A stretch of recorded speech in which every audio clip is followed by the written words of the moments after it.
é o convidado neste jornal de domingo, o bastonário da Ordem dos Médicos, Dr. Danielson da Veiga. Boa noite, obrigado pela sua disponibilidade. Nós ouvimos o PAICV acusar o Governo, e em direção ao Ministro da Saúde, da ruptura de medicamentos, principalmente dos medicamentos para os doentes oncológicos. Neste momento, o Serviço de Saúde Pública tem este tipo de problemas? Muito boa noite.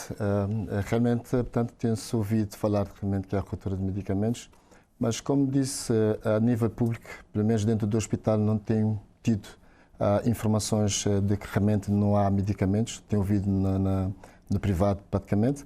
Mas é claro que realmente na elaboração, na compra de medicamentos, há sempre prioridades. Quer dizer, temos listas de medicamentos nacionais, listas de medicamentos essenciais. Então, os essenciais são os mais importantes, portanto, para controle de doenças crónicas, sobretudo, e também de doenças oncológicas.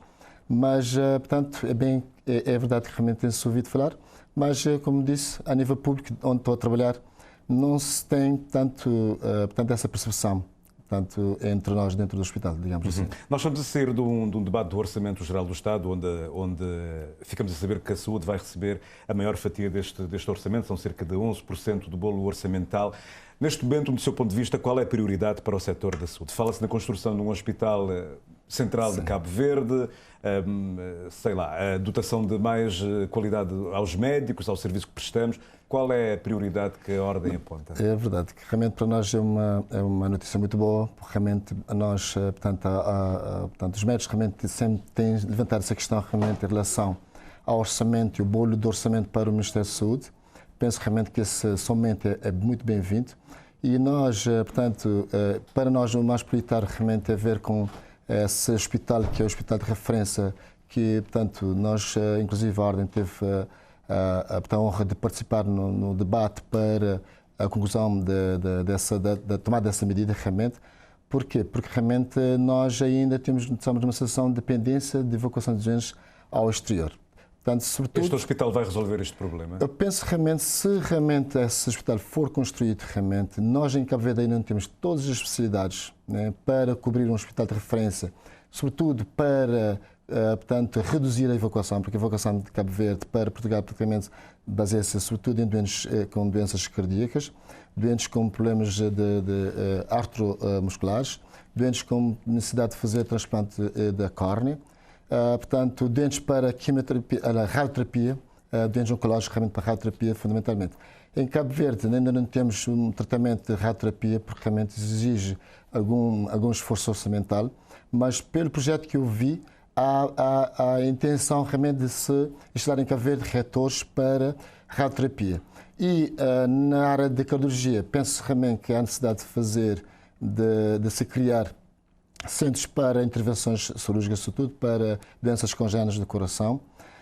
Mas na área de transplante, ainda estamos a trabalhar num decreto-lei que permite, portanto, a recolha de órgãos e de tecidos para transplante. Já agora, em que pé que está este trabalho? Portanto, sei que esteve no Parlamento e, inclusive, foi enviado uma amostra do decreto-lei para a Ordem dos Médicos e nós trabalhamos sobre esse documento, juntamente com os nossos portanto, colegas dentro da Ordem, e foi enviado de volta esse documento da Ordem para, portanto, depois ser discutido. Mas é claro que realmente isso implica muito a deontologia ética e a deontologia médica, porque realmente gerir tecidos e órgãos implica muita regra, e então também mexe um bocado com a ética e a deontologia. Por isso que, e também dentro da nossa Constituição, tendo em conta realmente que nós, a maioria dos cabo-verdianos, somos religiosos e cristãos, implica um bocado também com essa parte religiosa aqui em Cabo Verde. Tanto que, como se sabe, aqui em Cabo Verde nem sequer é permitido fazer autópsia para qualquer doente. Quer dizer, em regra geral, quando a pessoa morre, deve ser autópsia para se chegar a uma conclusão, concretamente, qual é a causa de morte. Ainda em Cabo Verde não fazemos isso como uma forma regular, mas em caso, provavelmente, quando há situações de suspeitas de homicídio, suicídio, em que alguma coisa pendente no tribunal, então ali faz-se realmente a autópsia. Mas, por norma internacional, qualquer óbito deve ser submetido à autópsia para apuramento do diagnóstico.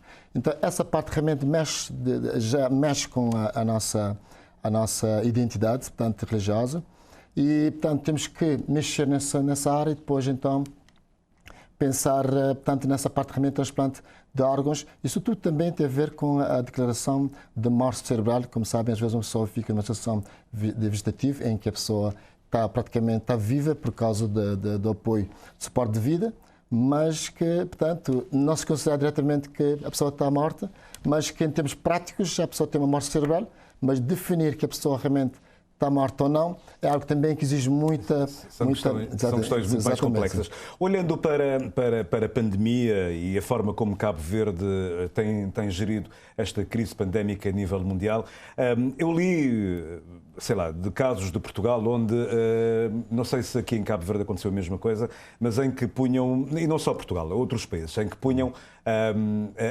a tónica na questão de que, por causa da pandemia, outros setores, outros serviços de saúde foram, digamos assim, marginalizados, se calhar não é o termo mais correto. Aqui em Cabo Verde aconteceu esse tipo de coisas, esse tipo de situação? Eu diria que relativamente sim, porque realmente sabe que muito trabalho depende realmente da mão de obra. E a mão de obra realmente esteve praticamente condicionada, porque realmente quando há uma pandemia, e no futuro numa situação em que há confinamentos, que há uma série de resoluções que impedem a livre circulação de pessoas, é claro que muitos setores tiveram a sofrer um bocado com a pandemia. Mas, portanto, da forma como foi gerida, eu diria de uma forma geral, a nível mundial, houve muita constatação, mas eu penso que em Cabo Verde também houve algum desagrado de algum grupo, mas no geral eu penso realmente que o Cabo Verde aceitou de certa forma.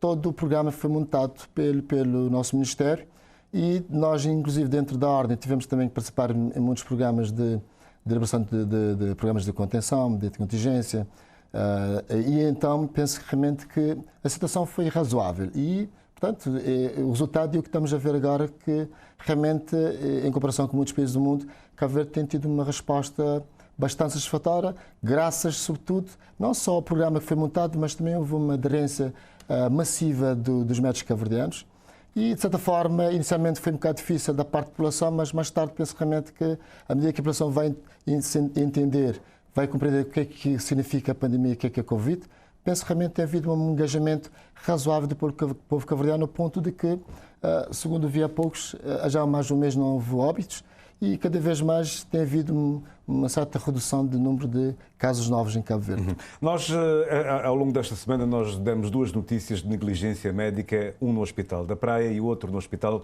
São Francisco Xavier, São Francisco Assis, perdão, na Ilha do Fogo. Como é que o bastonário da Ordem dos Médicos olha para estas acusações de negligência médica? Portanto, nós, em princípio, na Ordem, nós, portanto, temos uma associação, temos os seus estatutos, nós temos um código deontológico, portanto, tem a elaboração do ato médico, que são documentos que são instrumentos fundamentais para que o médico atue dentro daquilo que realmente está estipulado, portanto, nos seus estatutos, digamos assim. Mas aquilo realmente que se tem ouvido em relação às acusações, que não são poucas, tem havido uma série de acusações, é verdade, mas o que eu penso realmente que a comunicação social não deveria ser a primeira instância para se tentar divulgar problemas. Eu não estou... A Ordem realmente não defende, portanto, às cegas, qualquer caso de suspeita de negligências, porque realmente na Ordem temos órgãos que realmente tratam dessa situação. Se alguém em casa... Por exemplo, uma pessoa que acha que foi vítima de negligência, portanto, pode dirigir uma queixa à Ordem dos Médicos. A Ordem dos Médicos tem uma comissão de ética de deontologia, realmente que faz análise das queixas, tenta apurar a veracidade da informação. Se realmente chegar à conclusão de que realmente houve negligência, então esse documento é passado para a Comissão de Disciplina. Mas eu raras vezes ouço a Ordem a reagir nestes casos. Não, portanto, nós temos reagido sim, juntamente com o queixoso. Claro que realmente, em muitos casos, não tiveram acesso à comunicação social com todo o escândalo que temos deparado, mas eu penso que realmente temos que, de certa forma, nos concentrarmos, e quando as sessões que põem em causa ou que levantam suspeitas, é bom as pessoas se dirigirem à Ordem, não só à Ordem, porque realmente dentro do Hospital do Cristiano também há uma comitê de ética, no Ministério também existe, e a Ordem também existe, temos ali um comitê. E se realmente essa sessão acontecer, essa pessoa terá acesso diretamente com o presidente, por exemplo, da Comissão da Ética e Deontologia, que nesse caso, concretamente em Cabo Verde, é representada pela doutora Conceição Carvalho, que é uma pessoa que tem muita experiência, também esteve muitos anos à frente do Comitê de Ética do Ministério da Saúde e que realmente tem participado e tem dado uma boa resposta a sessões parecidas. Agora, portanto, vir à comunicação social e tentar passar a mensagem negativa em relação portanto, à conduta dos médicos, nós, sinceramente, achamos que realmente quando alguém vem à comunicação social tentar apresentar queixas, deviam sempre dar oportunidade também ao contraditório, ouvir a parte do... Mas o hospital raras vezes reage, ou reage muito poucas vezes, nestes casos. Sim, portanto, mesmo que reaja poucas vezes, há alternativas. A pessoa pode dirigir uma queixa ao Ministério da Saúde, então à Ordem dos Médicos. Nós somos sempre uma alternativa para sessões do género. Nós atuamos sempre imediatamente quando há sessões parecidas. Agora, eu até desafiaria portanto, a comunicação social realmente, quando há sessões do género, é sempre importante ouvir o contraditório, porque realmente os médicos cabo-verdianos nós tentamos fazer isso sempre, principalmente junto da entidade empregadora, sim. Que nesse caso e nós não estamos ali para hospitais. defender a posição ou a conduta do médico. Nós sabemos que na ordem dos médicos temos um código de conduta. Esse código de conduta realmente vai determinar se houve ou não negligência. Se houver negligência, de certeza absoluta que vai haver consequências. Está bem? O senhor está a sair de umas eleições que aconteceram hoje. Qual será a sua prioridade? O mandato é de quantos anos já agora? 3 anos. Sim. Qual será a sua prioridade dos próximos 3 anos? Fundamentalmente, a nossa prioridade vai se basear em eixos como a ética na relação médico-doente. Vamos trabalhar fundamentalmente na formação e capacitação dos médicos cabo-verdianos. Isto quer dizer o quê? Especialização, mais especialização? Sim, exatamente, porque em Cabo Verde, como sabem, já estão inscritos cerca de 650 médicos, mas cerca de quase 70% dos médicos que trabalham no Sistema Nacional de Saúde ainda não têm uma especialidade.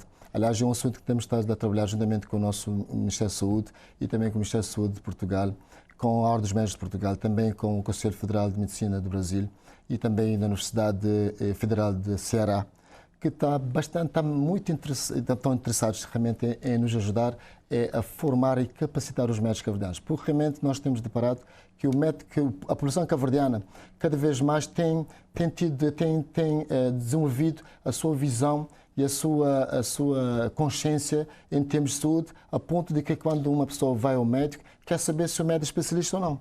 Quer dizer, não quer tratar qualquer assunto com qualquer médico. Então, se um médico ali, o médico já tem, por exemplo, o médico já tem 10 anos de trabalho, tem uma capacidade de dar uma boa resposta em relação a uma certa situação, se o doente reparar realmente que essa pessoa não tem especialidade, põe sempre em causa a qualidade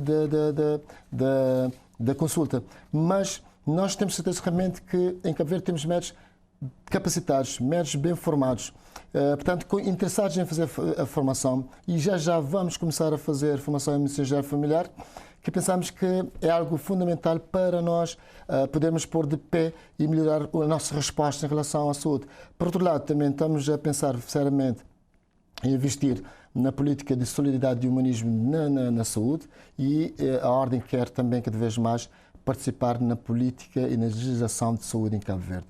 Nós, por vezes, somos alertados que realmente houve mudança e tal lei, ou então que houve alteração de portarias, e nós queremos participar nos debates, nas discussões em que há necessidade de fazer alterações de leis, né? Logo a primeira, porque nós somos já uma classe e com um certo número, né? que está munida de capacidades para dar uma resposta ou uma melhor interpretação da situação que muitas vezes quem está no gabinete pode não ter. E o Governo tem dado respostas às reivindicações dos médicos? De certa forma, pelo menos da nossa parte, tivemos algumas respostas. Claro que há outras coisas que precisamos mudar. Portanto, em relação à Ordem dos Médicos, agora a Ordem dos Médicos tem a capacidade de validar e dar titulação à formação especializada. Anteriormente, essa valência estava nas mãos da ARES, mas agora passou a ser da parte da Ordem dos Médicos, e nós realmente, com essa potência, com essa capacidade, nós pensamos, portanto, incentivar a formação especializada, tendo em conta que nós planeamos, fizemos programas de formação especializada já, para quem vai fazer a formação agora, que nós precisamos fazer de uma forma mista, entre Cabo Verde e Portugal ou entre Cabo Verde e Brasil. E também já montamos um programa de reconhecimento de especialidade, que a Ordem agora tem a capacidade de o fazer, que antigamente não havia. Então, portanto, juntamente com o Ministério realmente tivemos que reunir juntamente com a nossa assessoria jurídica e acabamos por mudar algumas leis que nos dão, de certa forma, essa capacidade. Mas, por outro lado, em relação a algumas coisas que estão ainda pendentes, pensamos realmente que há necessidade de, portanto, algumas retificações que estão na ordem, que têm a ver com a alteração do salário de base da classe médica, tem a ver também com a revisão da carreira médica, em que temos que ter em conta, portanto, algumas exigências que têm a ver com a carga horária e, portanto, com algumas remunerações que não estavam anteriormente previstas e também o direito portanto, a compensação em relação portanto, ao salário que realmente foi permitido quando foi publicado a lei sobre a carreira médica, né, que aconteceu em 2017, então a retroativa ainda não foi pago. Então tem havido uma certa queixa nesse ponto de vista, que estamos, por enquanto, em negociação, sobretudo da parte dos sindicatos, e nós, claro, da Ordem, estamos também a apoiar essa movimentação. Já agora, ouvi também falar de uma lei, da aprovação da lei que permite a prescrição eletrónica. Em que pé é que está esta lei? E, portanto, é uma lei que já tinha sido debatida, mas porque houve algumas alterações, sobretudo na forma de prescrição de medicamentos, porque, como sabemos... Já agora, muito rapidamente, como é que isto vai funcionar? Quer dizer, portanto, o médico mesmo no consultório vai usar o computador e no computador pode prescrever um medicamento a um paciente e o paciente, realmente estando na Brava ou estando em Santo Antão, qualquer ilha de Cabo Verde, vai à farmácia, logo na farmácia vai apresentar o seu documento e logo, portanto, quem está na farmácia vai consultar o computador e vê logo se o seu nome está ali, a receita está ali. E então a pessoa não tem que usar a receita em papel em mãos. Então, portanto, é uma forma muito mais fácil de gerir portanto, a medicação, mas a única coisa que nos resta é a gestão do medicamento, sobretudo os medicamentos que, portanto, usam portanto, estupefacientes, né? E também medicamentos de controle estrito, portanto, dentro da política de farmacêutica em Cabo Verde. Muito bem, agradeço ao Dr. Danielson da Veiga, bastonário da Ordem dos Médicos, que hoje foi eleito na eleição da Ordem, será o próximo bastonário dos próximos 3 anos e está a fazer um segundo mandato.